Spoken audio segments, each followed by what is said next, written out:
늙은이가 꼰대질환에 가르치러 들고 말이야. 말이 끝나기도 전에 조폭 김세진의 손이 번개처럼 날아들었습니다. 주인공 할아버지 이춘식의 왼쪽 뺨엔 붉은 손바닥 자국이 그대로 남았죠. 예상치 못한 충격에 이춘식은 뒷걸음질 쳤고 눈가엔 눈물이 맺혔습니다. 내가 뭘 잘못했다고? 60년 넘게 살아오며 이런 모욕은 처음이었습니다. 영감 다음부터는 건드리지 마. 내 차에 뭐 붙일 생각도 하지 말고. 그리고 그 상황을 본 관리소장은 이렇게 말했죠. 그냥 모른 척 넘어가시죠. 오늘의 이야기는 조폭에게 폭행갑질을 당한 이춘식 경비원 할아버지와 그 못된 조폭에게 사이다 복수를 실현한 특전사 여군 손녀 유진진의 특별한 사연입니다. 끝까지 들어보시고 여러분의 소중한 댓글로 남겨주세요. 구독과 좋아요도 잊지 마시고 매일 새로운 영상을 놓치지 않으려면 알림 설정까지 부탁드려요. 새벽 5시 이춘식은 어김없이 아파트 경비실 문을 열었습니다. 78세의 나이에도 허리는 곱고 걸음걸이는 단단했죠. 6.25 때 부모님을 잃고 혼자 살아온 세월이 그를 더욱 단단하게 만들었습니다.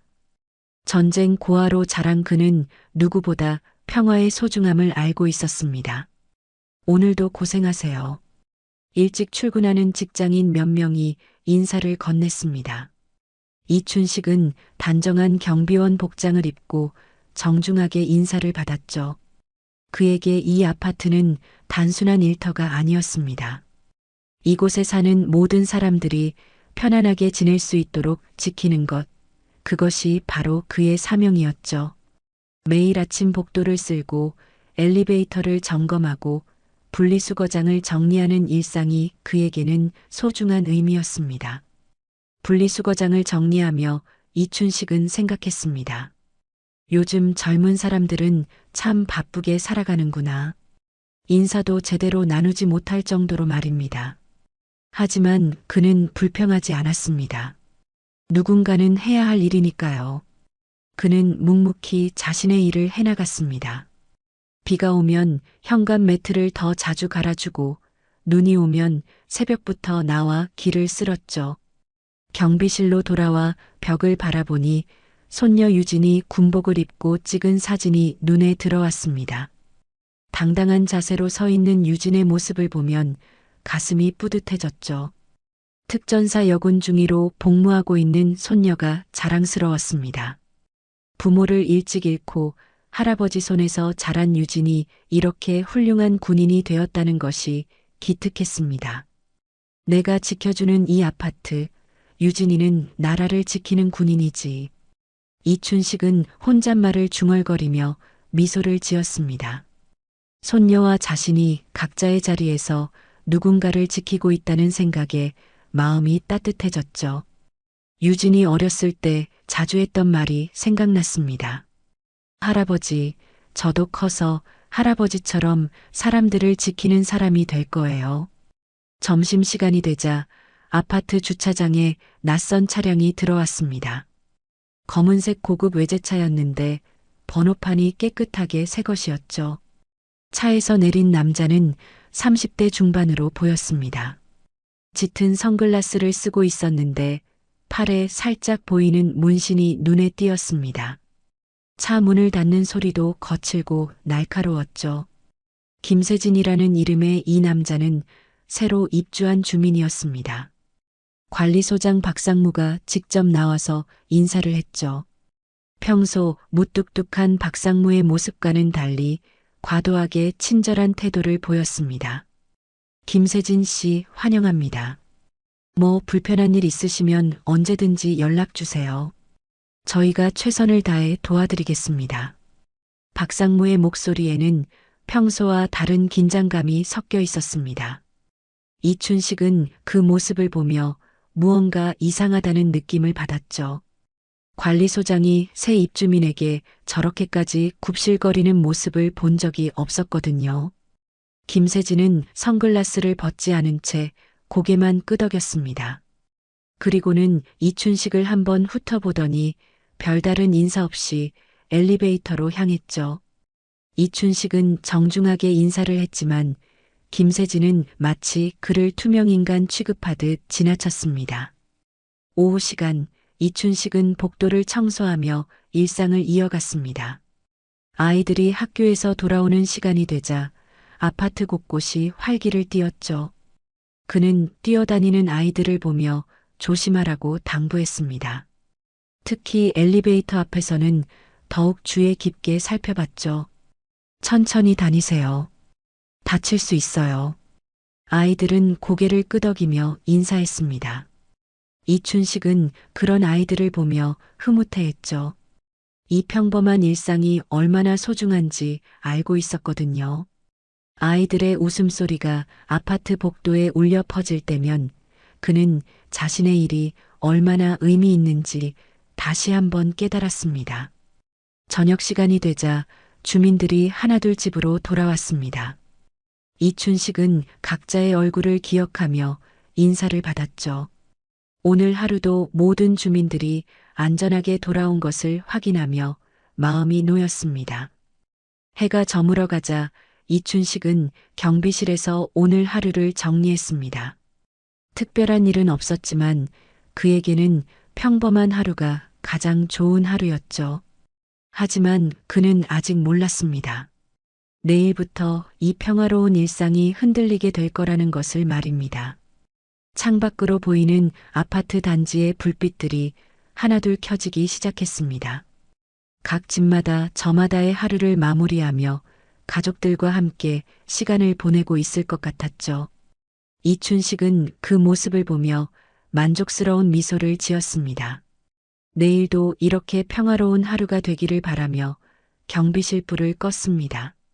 다음 날 아침 이춘식은 평소와 같이 새벽 5시에 출근했습니다. 하지만 주차장에서 예상치 못한 광경을 목격했죠. 김세진의 검은색 외제차가 소방차 전용 구역에 당당히 주차되어 있었습니다. 빨간 페인트로 선명하게 표시된 금지 구역이었죠. 이춘식은 잠시 망설였습니다. 새 입주민이니 아직 규칙을 모를 수도 있겠다는 생각이 들었거든요. 하지만 소방차 전용 구역은 생명과 직결된 문제였습니다. 화재나 응급 상황이 발생하면 큰 문제가 될 수 있었죠. 경비실로 돌아가 이춘식은 노란색 스티커를 꺼냈습니다. 주차 금지 구역 위반이라고 적힌 스티커였죠. 그는 조심스럽게 김세진의 차 앞유리에 스티커를 붙였습니다. 다른 주민들에게도 공정하게 적용했던 규칙이었거든요. 오전 10시쯤 경비실 문이 거칠게 열렸습니다. 쿵 소리와 함께 김세진이 들어왔죠. 선글라스를 벗은 그의 눈에는 분노가 가득했습니다. 손에는 떼어낸 스티커가 구겨진 채 들려 있었죠. 이딴 거 붙이면 책임질 수 있습니까? 경비 양반? 김세진의 목소리는 위협적이었습니다. 이춘식은 차분하게 대답했죠. 죄송합니다. 하지만 그곳은 소방차 전용 구역입니다. 화재 시 소방차가 들어와야 하는 곳이라서요. 김세진은 코웃음을 쳤습니다. 그리고는 경비실을 둘러보며 말했죠. 이 동네 사정도 모르면서 함부로 까불지 마세요. 내가 누군지 알아요?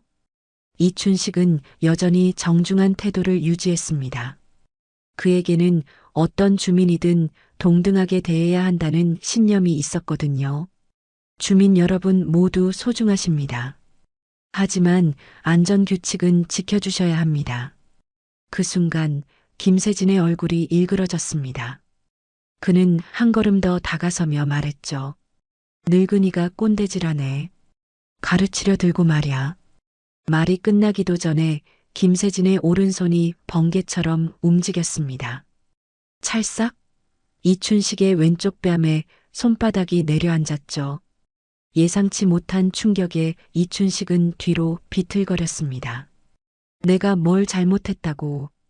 이춘식의 떨리는 목소리가 경비실에 울려 퍼졌습니다.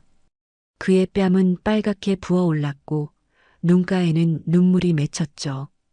60년 넘게 살아오면서 이런 모욕을 당한 적이 없었습니다.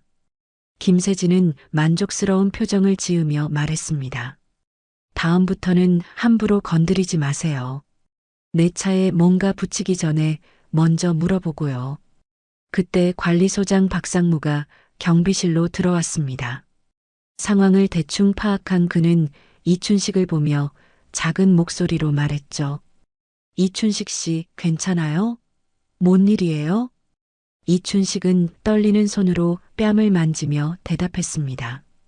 소방차 전용 구역에 주차하셔서 스티커를 붙였더니 박상무는 김세진을 보더니 급히 고개를 숙였습니다.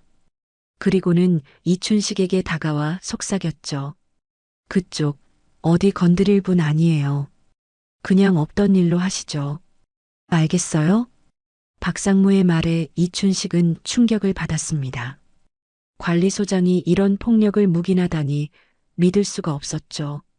하지만 소장님, 이건 너무 쓸데없는 말하지 마세요. 이 일은 여기서 끝입니다. 박상무는 단호하게 말하며 이춘식을 제지했습니다. 그리고는 김세진에게 다가가 비굴한 미소를 지었죠. 김세진 씨, 정말 죄송합니다. 직원 교육을 제대로 시키지 못해서요. 앞으로 이런 일 없도록 하겠습니다. 김세진은 코웃음을 치며 경비실을 나갔습니다. 그의 뒷모습을 보며 이춘식은 무력감을 느꼈죠. 평생 성실하게 살아온 자신이 이렇게 무시당해야 하는 현실이 서글플 따름이었습니다. 박상무도 곧 자리를 떴습니다. 이춘식은 혼자 남은 경비실에서 뺨을 만지며 생각했죠. 이런 일이 다시 일어나면 어떻게 해야 할까요? 그는 책상 위에 놓인 손녀 유진의 사진을 바라보았습니다. 군복을 입고 당당하게 서 있는 유진의 모습이 지금의 자신과 너무 대비되어 보였죠. 오후 내내 이춘식은 멍하니 앉아 있었습니다. 주민들이 인사를 해도 제대로 대답하지 못했죠. 뺨의 통증보다 마음의 상처가 더 컸습니다.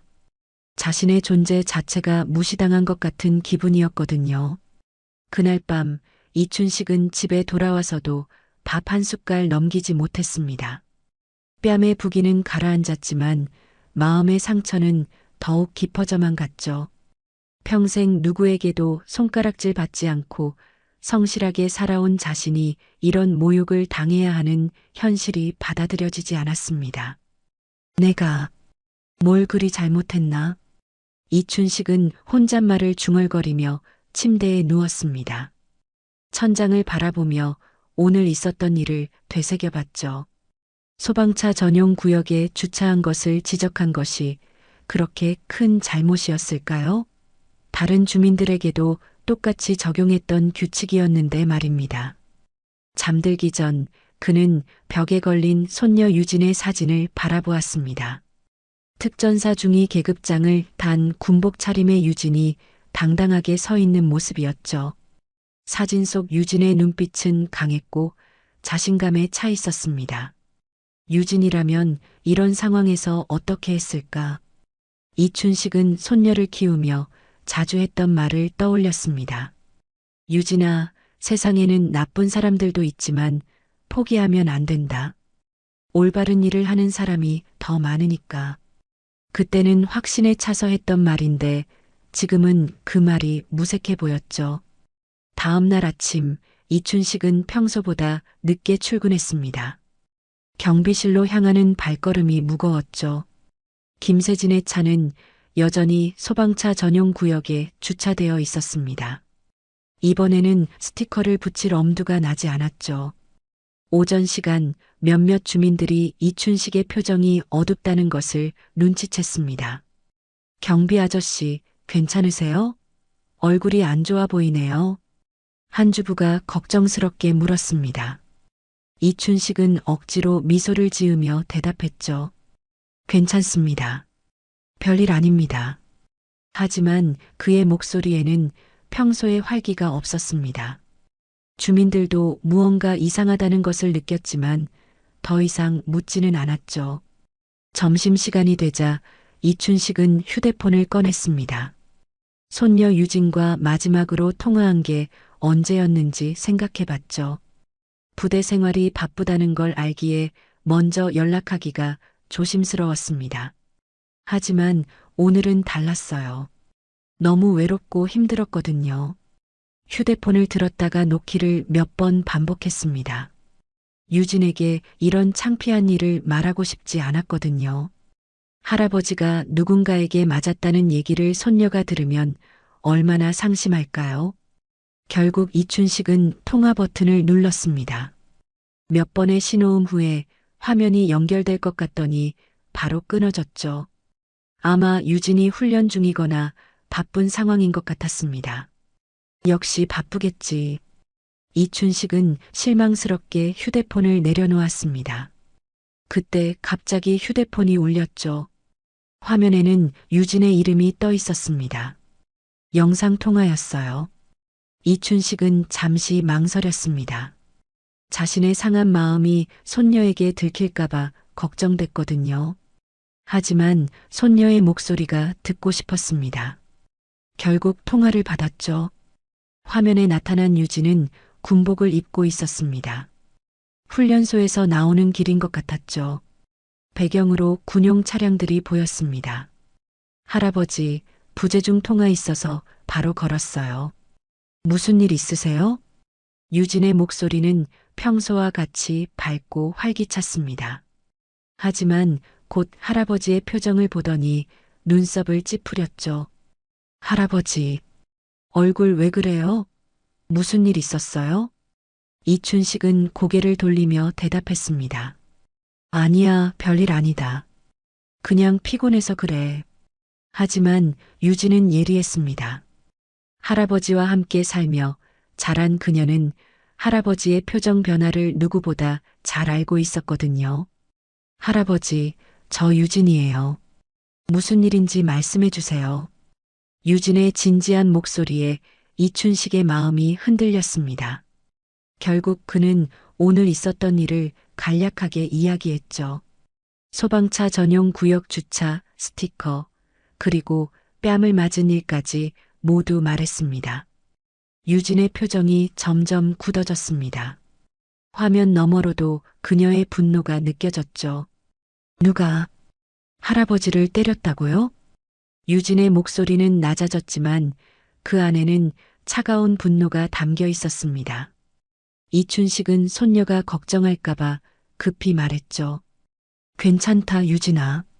별일 아니야. 그냥 실수였을 거야. 하지만 유진은 이미 군인의 눈으로 상황을 파악하고 있었습니다. 할아버지의 말투, 표정, 그리고 무엇보다 억지로 괜찮은 척하는 모습이 그녀의 마음을 아프게 했죠. 할아버지, 그 사람 이름이 뭐예요? 어느 동 몇 호에 사는지 아세요? 유진의 질문에 이춘식은 당황했습니다. 왜 그런 걸 물어보니? 그냥 넘어가자, 유진아. 내가 걱정할 일이 아니야. 유진은 잠시 말없이 할아버지를 바라보았습니다. 그리고는 군화를 벗기 시작했죠. 할아버지, 저 내일 외박 나올게요. 무슨 소리야? 부대 일도 바쁠 텐데. 누구든 내 가족에게 손을 대면 나는 군인이기 전에 손녀입니다. 유진의 눈빛이 변했습니다. 평소에 밝고 따뜻한 모습 대신 차갑고 단호한 표정이었죠. 특전사로 훈련받은 그녀의 본능이 깨어나고 있었습니다. 유진아, 괜히 문제 만들지 마라. 할아버지가 참으면 되는 일이야. 하지만 유진은 이미 마음을 정했습니다. 할아버지, 평생 누구에게도 굽히지 않고 사신 분이잖아요. 그런 할아버지가 왜 참아야 해요? 통화는 곧 끊어졌습니다. 이춘식은 휴대폰을 내려놓고 한숨을 쉬었죠.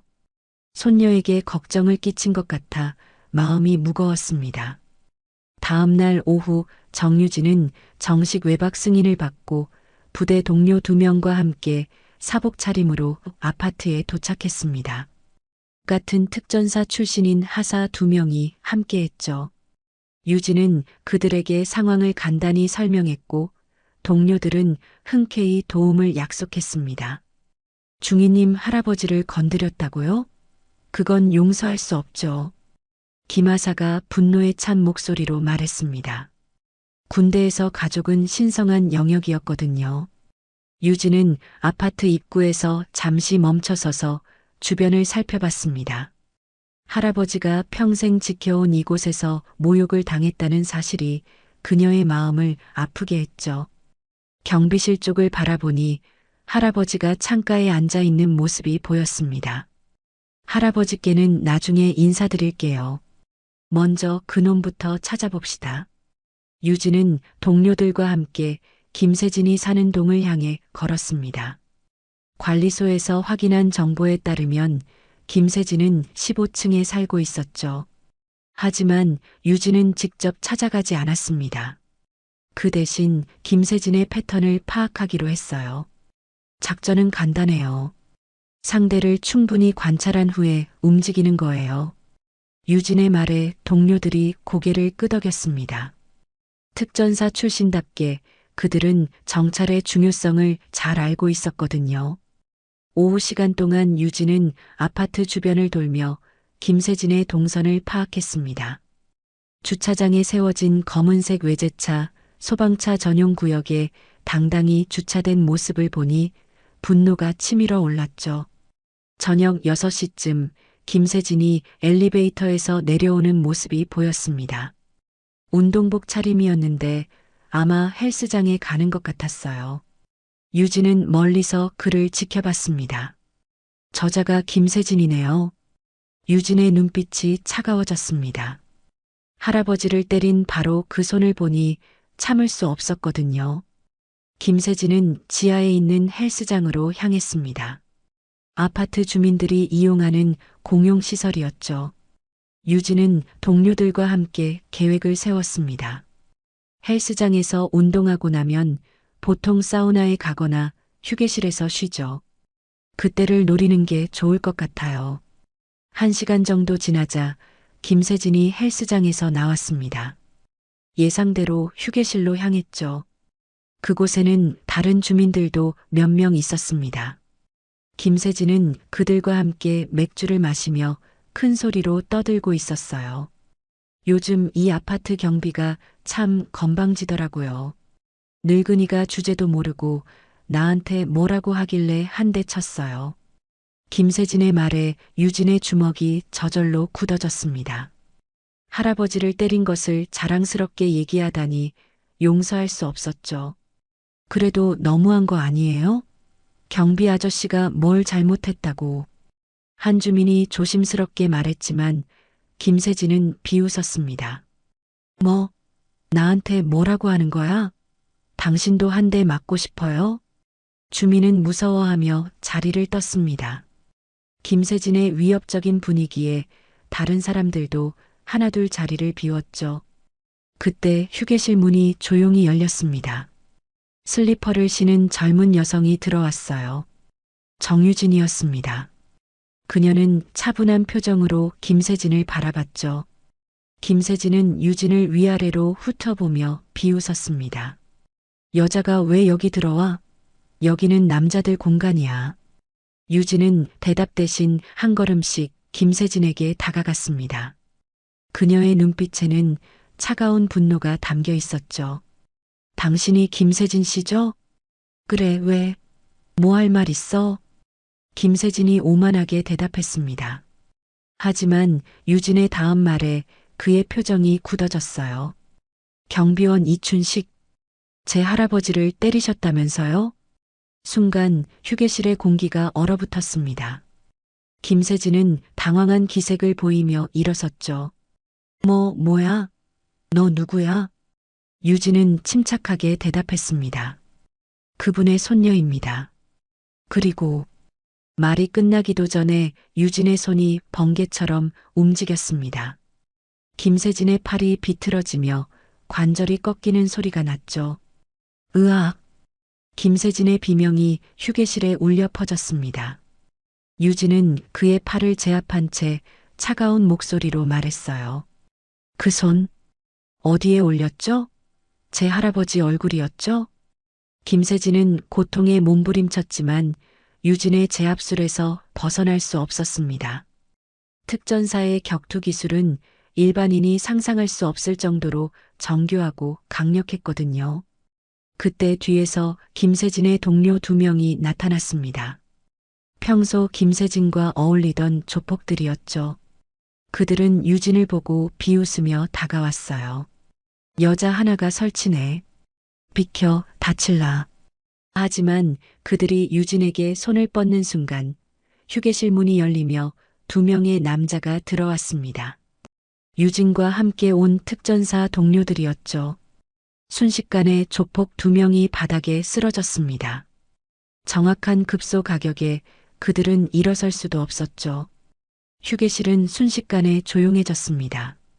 김세진은 여전히 유진에게 제압당한 채 바닥에 엎드려 있었고 그의 동료들은 특전사 요원들에게 완전히 무력화된 상태였죠. 유진은 김세진의 팔을 더욱 단단히 제압하며 차가운 목소리로 말했습니다. 이제 좀 대화가 되겠네요. 김세진은 고통 때문에 제대로 말을 할 수도 없었습니다. 특전사의 관절 제압술은 저항할수록 더 아팠거든요. 그는 가까스로 입을 열었죠. 이 미친년이. 놔줘. 유진의 눈빛이 더욱 차가워졌습니다. 그녀는 김세진의 팔에 조금 더 힘을 가했어요. 미친년이라고 하셨나요? 할아버지한테도 그런 식으로 말했겠네요. 김세진의 비명이 다시 한번 울려 퍼졌습니다. 이때 휴게실 밖에서 소음을 들은 다른 주민들이 모여들기 시작했어요. 창문 너머로 사람들이 휴대폰을 꺼내 영상을 찍고 있는 모습이 보였습니다. 저기 무슨 일이야? 여자가 남자를 제압하고 있네. 저 사람들 누구야? 주민들의 수군거림이 들려왔지만 유진은 개의치 않았습니다. 그녀에게는 할아버지의 명예를 회복하는 것이 더 중요했거든요. 78세 할아버지한테 손을 올렸다는 게 믿어지세요? 전쟁을 겪고 평생 성실하게 사신 분을 어떻게 때릴 수 있어요? 유진의 목소리에는 분노와 슬픔이 동시에 담겨 있었습니다. 김세진은 여전히 고통스러워하며 대답했죠. 그냥 화가 나서 그랬어. 놔줘, 제발. 화가 났다고요? 소방차 전용 구역에 주차한 걸 지적받아서 화가 났다고 할아버지를 때렸다는 거예요? 유진은 믿을 수 없다는 표정을 지었습니다. 그런 사소한 일로 할아버지가 모욕을 당했다는 사실이 더욱 화가 났거든요. 이때 관리소장 박상무가 휴게실로 들어왔습니다. 소란을 들었는지 급하게 뛰어온 모습이었죠. 상황을 파악한 그는 당황하며 말했습니다. 이게 무슨 일입니까? 당장 놓으세요. 유진은 박상무를 차갑게 바라봤습니다. 할아버지로부터 관리소장이 어떤 반응을 보였는지 들었거든요. 관리소장님이시군요. 어제 할아버지가 맞았을 때는 어디 계셨나요? 박상무는 말문이 막혔습니다. 자신이 사건을 묵인했다는 걸 들켰거든요. 그건 오해가 있었던 것 같은데. 오해요? 뺨을 때린 게 오해인가요? 유진의 날카로운 질문에 박상무는 더욱 당황했습니다. 주변에 모인 주민들도 이 대화를 듣고 있었거든요. 김세진 씨는 특별한 분이라서. 특별한 분이면 사람을 때려도 되나요? 박상무는 대답할 수 없었습니다. 주민들 앞에서 자신의 비굴한 모습이 드러나고 있었거든요. 이때 김세진이 가까스로 입을 열었습니다. 야, 너 지금 나한테 뭐 하는 거야? 내가 누군지 알아? 유진은 코웃음을 쳤습니다. 누구세요? 조폭인가요? 김세진의 얼굴이 굳어졌습니다. 자신의 정체가 드러날까봐 걱정됐거든요. 조폭이 아니야. 나는 사업가라고. 사업가가 할아버지를 때려요? 어떤 사업을 하시는데요? 유진의 추궁에 김세진은 말을 더듬었습니다. 그럴수록 유진의 의심은 더욱 커졌죠. 주변에 모인 주민들도 상황을 파악하기 시작했습니다. 김세진이 경비원을 때렸다는 사실이 알려지자 분위기가 변했어요. 경비 아저씨를 때렸다고? 그래서 요즘 아저씨가 우울해 보였구나. 저런 사람이 우리 아파트에 살고 있었다니. 주민들의 수군거림이 점점 커졌습니다. 김세진은 이 상황이 불리하다는 걸 깨달았죠. 놔줘. 경찰 부를 거야. 김세진의 협박에 유진은 오히려 미소를 지었습니다. 경찰이요? 좋은 생각이네요. 폭행 사건을 신고해야죠. 그 순간 김세진의 얼굴이 창백해졌습니다. 경찰이 오면 자신의 정체가 드러날 수 있었거든요. 청룡파 행동대장이라는 사실이 알려지면 큰일이었어요. 유진은 김세진을 놓아주었습니다. 하지만 그녀의 동료들이 출구를 막고 서 있어서 김세진은 도망갈 수 없었죠. 이제 할아버지께 사과하러 가시죠. 유진의 제안에 김세진은 고개를 저었습니다. 사과? 왜 내가 사과를 해야 해? 할아버지를 때렸으니까요. 당연한 거 아닌가요? 주변 주민들도 유진의 말에 동조했습니다. 맞아요. 사과해야죠. 경비 아저씨한테 미안하다고 하세요. 김세진은 사면 초가에 몰린 기분이었습니다. 하지만 아직도 자존심이 허락하지 않았죠. 내가 왜 늙은이한테 사과를 해야 하는데? 그 순간 유진의 표정이 다시 차가워졌습니다. 할아버지를 늙은이라고 부르는 김세진의 태도가 참을 수 없었거든요. 늙은이라고 하셨나요? 다시 한번 말씀해 보세요. 유진이 한 걸음 다가서자 김세진은 본능적으로 뒤로 물러났습니다. 특전사의 기세에 압도된 것이죠. 휴게실 밖에서는 점점 더 많은 주민들이 모여들고 있었습니다. 이 사건은 곧 아파트 전체에 알려질 것 같았어요. 다음 날 아침 아파트 주민 단체 채팅방은 난리가 났습니다. 어젯밤 휴게실에서 벌어진 일을 찍은 영상들이 계속 올라오고 있었거든요. 주민들은 저마다 다른 반응을 보였죠. 여자가 조폭을 제압하는 거 봤어요? 대박이네요. 경비 아저씨를 때렸다는 게 사실이었나 봐요. 그래서 며칠 전부터 아저씨가 우울해 보였구나. 저 여자 누구예요? 경비 아저씨 가족인가? 영상 속에서 유진이 김세진을 제압하는 모습이 선명하게 담겨 있었습니다. 특히 김세진이 늙은이라고 말하는 부분과 유진이 할아버지라고 대답하는 장면이 주민들의 관심을 끌었죠. 오전 10시쯤 관리소장 박상무가 이춘식을 불렀습니다. 관리사무소로 오라는 것이었죠. 이춘식은 무슨 일인지 몰라 걱정스러운 마음으로 갔습니다. 이춘식 씨 앉으세요. 박상무의 표정은 어제와 달리 심각했습니다. 그는 책상 위에 놓인 휴대폰을 가리키며 말했죠. 이거 봤어요? 단톡방에 올라온 영상 말이에요. 이춘식은 영상을 보고 깜짝 놀랐습니다. 손녀 유진이 김세진을 제압하는 모습이 담겨 있었거든요. 언제 이런 일이 벌어진 건지 전혀 몰랐어요. 유진이가 언제 여기에? 그래도 너무 커졌어요. 이제 아파트 전체가 다 알게 됐잖아요. 그쪽 손녀 좀 말려봐요. 박상무는 걱정스러운 표정을 지었습니다. 김세진의 정체를 어느 정도 알고 있던 그는 이 일이 더 커질까봐 두려웠거든요. 이춘식은 박상무의 말을 듣고 화가 났습니다. 어제는 김세진을 두둔하더니 이제 와서 손녀를 탓하다니 말이 안 됐죠. 소장님, 제가 맞았을 때는 없던 일로 하자더니 이제는 손녀를 탓하시는 겁니까? 박상무는 말문이 막혔습니다. 자신의 모순된 행동이 지적받자 당황했거든요. 그게 아니라 사태가 커지면 모두에게 좋지 않아요. 누구에게 좋지 않은 건가요? 김세진 씨에게요? 이춘식의 날카로운 질문에 박상무는 대답하지 못했습니다. 그 순간 이춘식은 책상 위에 있던 사직서, 양식을 집어들었죠. 그럼 제가 그만두면 되겠네요. 말과 함께 이춘식은 사직서를 반으로 찢어버렸습니다. 박상무는 놀라며 말렸지만 이미 늦었어요. 이춘식 씨, 진정하세요. 그런 뜻이 아니었어요. 아닙니다. 저 같은 늙은이는 여기 있을 자격이 없는 것 같아요.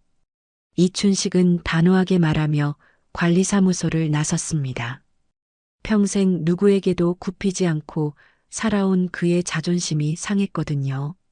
한편 김세진은 자신의 집에서 청룡파 조직원들과 긴급 회의를 하고 있었습니다. 어젯밤 일로 인해 자신의 정체가 드러날 위험이 커졌거든요. 형님, 이거 어떻게 할까요? 영상이 계속 퍼지고 있어요. 조직원 하나가 걱정스럽게 말했습니다. 김세진은 화가 난 표정으로 대답했죠. 그년이 누군지 알아봤어? 경비원 손녀라고 하는데 군인인 것 같습니다. 특전사라는 얘기도 있어요. 김세진의 얼굴이 더욱 굳어졌습니다. 특전사라면 함부로 건드릴 상대가 아니었거든요. 일단 조용히 있어라. 괜히 건드렸다가 더 큰일 날 수 있어. 하지만 김세진의 자존심도 상했습니다. 여자에게, 그것도 어린 여자에게 당했다는 사실이 참을 수 없었거든요. 그는 복수를 다짐했습니다. 오후에 김세진은 경찰서에 찾아갔습니다. 유진을 폭행죄로 고소하려는 것이었죠. 하지만 담당 경찰관의 반응은 시큰둥했어요. 영상을 봤는데요. 정당방위로 보이는데요. 그리고 선생님이 먼저 경비원을 때리셨다는 신고도 들어왔고요. 김세진은 당황했습니다. 자신이 유리할 거라 생각했는데 오히려 불리한 상황이었거든요. 저는 피해자라고요. 저 여자가 저를 제압했다고요. 하지만 선생님이 먼저 폭행을 가했다면 얘기가 달라지죠. 경찰관의 말에 김세진은 할 말이 없었습니다.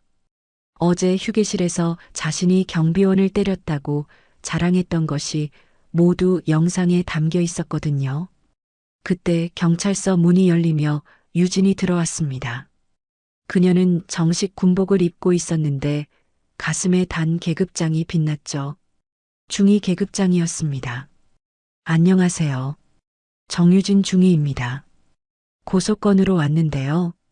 담당 경찰관은 유진을 보고 놀랐습니다. 영상 속의 여성이 현역 군인이었다니 예상치 못한 일이었거든요. 아, 중위님이시군요. 어떤 고소건인가요? 제 할아버지를 폭행한 김세진 씨를 고소하려고 합니다.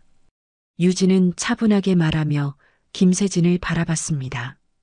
김세진은 유진의 군복 차림을 보고 당황했어요. 어제와는 완전히 다른 분위기였거든요. 중위님, 증거가 있으신가요? 네, 영상 증거와 목격자 진술서가 있습니다. 유진은 준비해온 서류를 경찰관에게 건넸습니다. 모든 것이 치밀하게 준비되어 있었죠. 경찰관이 서류를 검토하는 동안 김세진은 식은땀을 흘렸습니다. 상황이 자신에게 완전히 불리하게 돌아가고 있었거든요. 김세진 씨, 이 내용이 사실인가요? 경찰관의 질문에 김세진은 대답하지 못했습니다. 거짓말을 하자니 영상 증거가 있었고 사실을 인정하자니 자신이 불리해졌거든요. 그제서야 김세진의 정체가 서서히 드러나기 시작했습니다. 경찰 데이터베이스 검색 결과 그는 청룡파 조직원으로 여러 차례 조사를 받은 전력이 있었어요. 경찰서 조사실에서 김세진의 정체가 완전히 드러났습니다. 청룡파 행동대장이자 불법 재건축 로비에 관여하고 있다는 사실이 밝혀진 것이죠. 담당 형사는 놀라운 표정으로 자료를 살펴봤습니다. 김세진 씨, 조폭 조직원이시군요. 그것도 행동대장이고요. 상당히 오래된 전과가 있네요. 형사는 컴퓨터 화면을 보며 혀를 찼습니다. 김세진의 범죄 기록이 한두 개가 아니었거든요. 폭행, 협박, 공갈 등 각종 전과가 즐비했어요. 김세진은 더 이상 변명할 수 없었습니다. 자신의 모든 것이 드러나 버린 상황이었거든요. 그래서 뭐 어쩔 건데요? 나 잡아갈 거야? 김세진은 마지막까지 반항적인 태도를 보였습니다. 하지만 그의 목소리에는 이미 기세가 꺾여 있었죠. 예전처럼 당당하지 못했어요. 유진은 조사실에서 차분하게 진술했습니다. 군인다운 정확하고 논리적인 설명이었어요.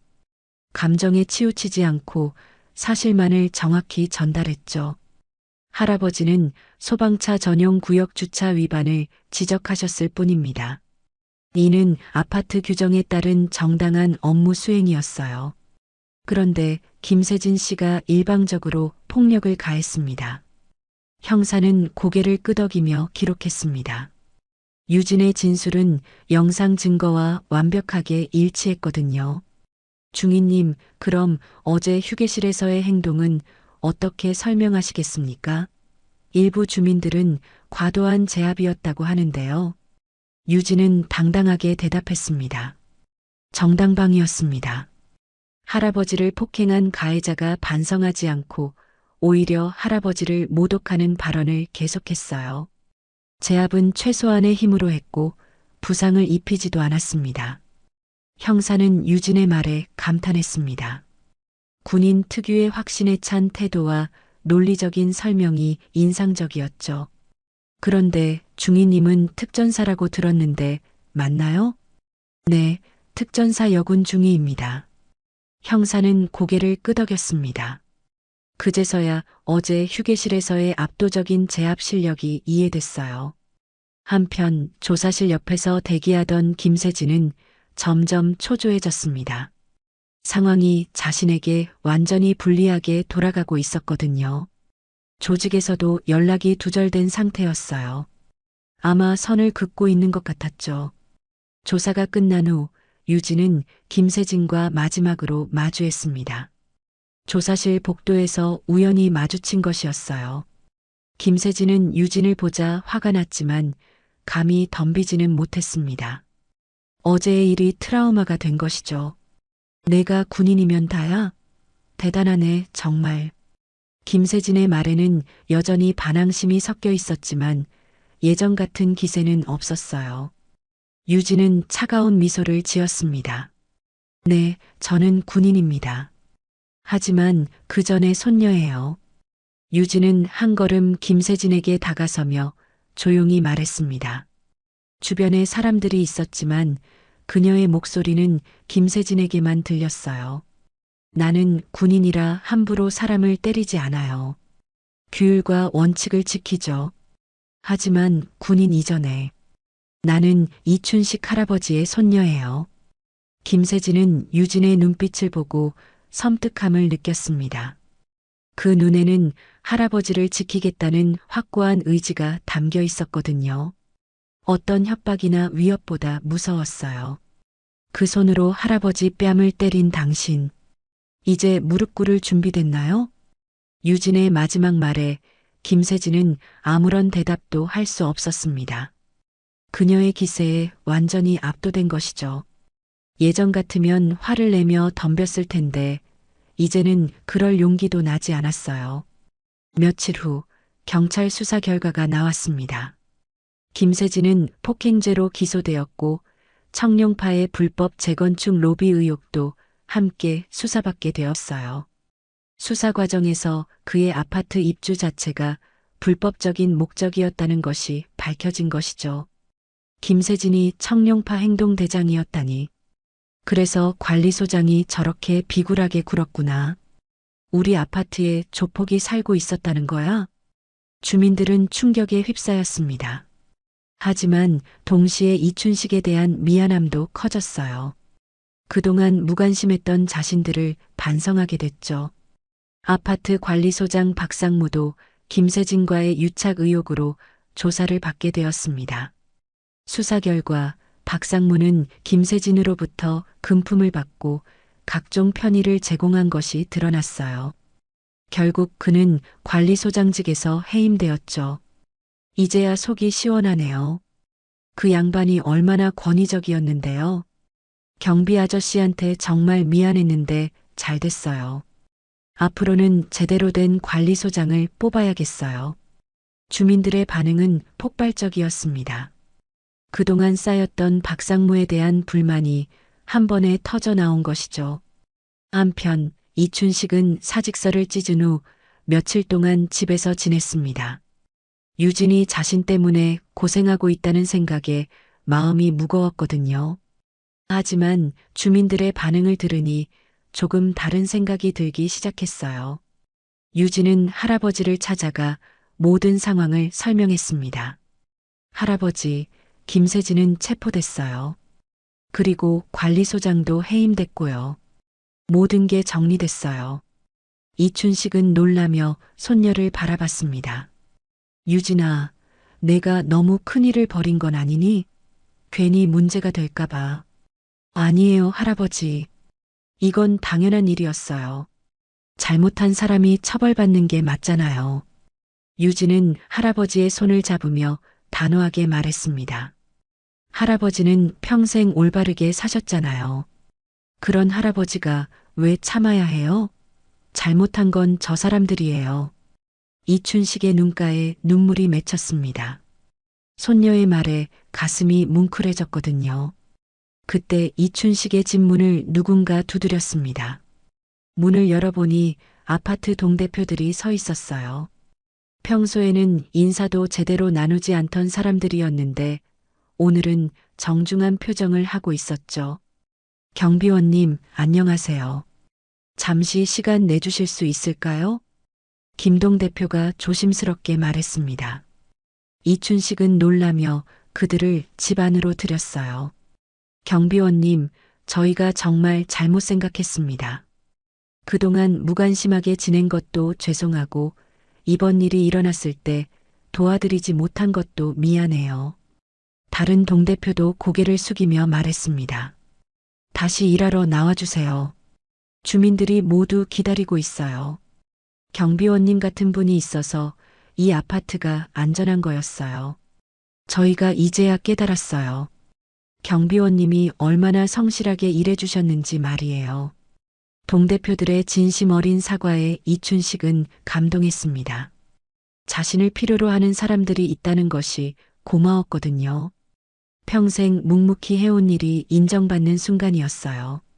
그리고 새로운 관리소장도 뽑을 예정인데 경비원님 의견도 꼭 들어보고 싶어요. 유진은 할아버지와 동대표들의 대화를 지켜보며 미소를 지었습니다. 할아버지가 다시 당당해지는 모습이 보였거든요. 다음 날 이춘식은 다시 경비실로 출근했습니다. 새벽 5시, 평소와 같은 시간이었죠. 하지만 오늘은 달랐어요. 주민들이 하나둘 다가와 인사를 건넸습니다. 경비 아저씨, 돌아오셔서 정말 다행이에요. 앞으로는 이런 일 절대 없을 거예요. 아저씨가 계셔야 우리가 마음 놓고 살 수 있어요. 주민들의 따뜻한 환영에 이춘식은 미소를 지었습니다. 자신의 자리가 얼마나 소중한지 다시 한번 깨달았거든요. 경비실 책상 위에는 주민들이 가져다 놓은 손편지와 간식 박스들이 쌓여 있었습니다. 그동안 표현하지 못했던 고마움의 마음이 담겨 있었죠. 아저씨 덕분에 우리가 안전하게 살고 있어요. 감사합니다. 항상 고생 많으시는데 저희가 무관심해서 죄송했어요. 앞으로는 더 자주 인사드릴게요. 편지들을 읽으며 이춘식의 마음이 따뜻해졌습니다. 이런 마음들이 있었다는 것을 이제야 알게 되었거든요. 오후에 유진이 경비실을 찾아왔습니다. 이번에는 정식 군복이 아닌 평상복 차림이었어요. 부대로 돌아가기 전 할아버지와 마지막 시간을 보내려는 것이었죠. 할아버지, 기분이 어때요? 고맙다, 유진아. 내 덕분에 할아버지가 다시 당당해졌어. 이춘식은 손녀의 손을 잡으며 말했습니다. 유진의 눈에도 눈물이 맺혔어요. 할아버지는 원래 당당한 분이셨어요. 잠시 잊고 계셨을 뿐이죠. 그때 아파트 입구로 경찰차가 들어왔습니다. 김세진을 체포하러 온 것이었어요. 주민들이 하나둘 모여들어 상황을 지켜봤죠. 김세진은 수갑을 찬 채 경찰차에 오르며 이춘식을 바라봤습니다. 그의 눈에는 더 이상 오만함이 없었어요. 대신 후회와 두려움만이 남아 있었죠. 저 사람도 불쌍하네요. 한 주민이 중얼거렸습니다. 하지만 대부분의 주민들은 당연한 결과라고 생각했어요. 경찰차가 떠난 후 아파트는 다시 평화로워졌습니다. 소방차 전용 구역도 깨끗하게 비어 있었죠.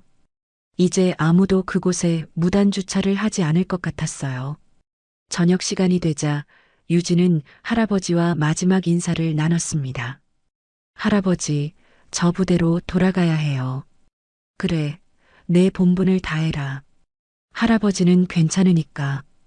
유진은 할아버지를 꼭 안아드렸습니다.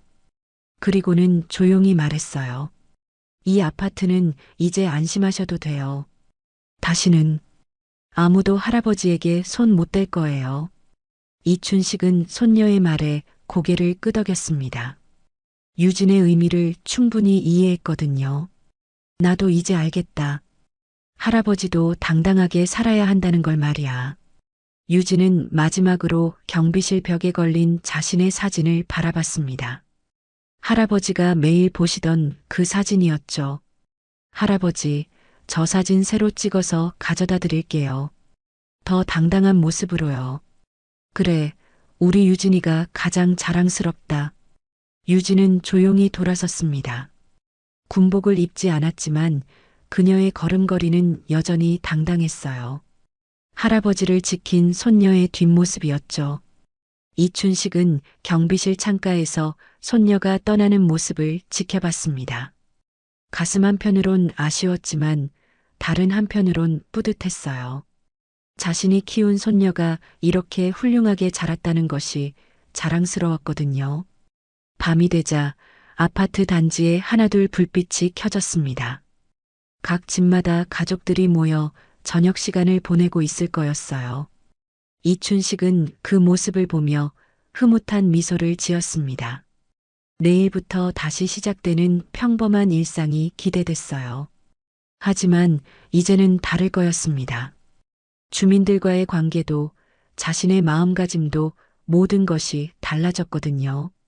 이춘식은 경비실 불을 끄기 전 마지막으로 유진의 사진을 바라봤습니다. 사진 속 손녀의 당당한 모습이 이제는 더욱 특별하게 느껴졌어요. 우리 유진이 고맙다. 할아버지가 다시 당당하게 살 수 있게 해줘서. 경비실 불이 꺼지고 아파트는 고요한 밤을 맞았습니다. 하지만 이 고요함은 예전과 달랐어요. 진정한 평화가 찾아온 것이었죠.